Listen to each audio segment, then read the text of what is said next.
ल पाथिभरामा त हामी आउँदैछौँ दर्शन गर्नलाई। तिमी जहाँ बस्छ जस्तो ठाउँमा बस्छ हामी जसरी पनि आज पाथिभरा माता भगवतीको दर्शन गर्ने नै छौँ होइन। हामी उकालो चढिसकेका छौँ, करिब अहिले 2 घन्टा हामी हिँडेका छौँ होइन। अब धेरै छैन, अब चाहिँ करिब 20-25 मिनटको हाराहारीमा हामी पुग्नेछौँ। त्यही बिहानको यो चिसो मौसममा उकालो हिँड्दाखेरि हल्का गर्मी भइरहेको थियो, अहिले चाहिँ यसको चिसोले गर्दा शीतल भइरहेको छ, त्यति गाह्रो फिल भएको छैन। यस्तो रमाइलो दृश्य हिमालहरू सबै देख्न पाइएको छ।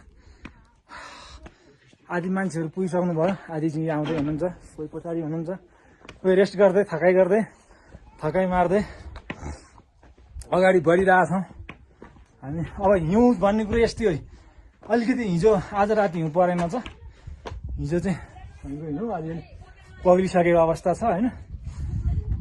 अब आज परेपछि रमाइलो हुन्थ्यो होला, तर ठिकै छ, यही भए पनि पाथिभरा माता हिउँ हेर्दै अगाडि बढिरहेछौँ।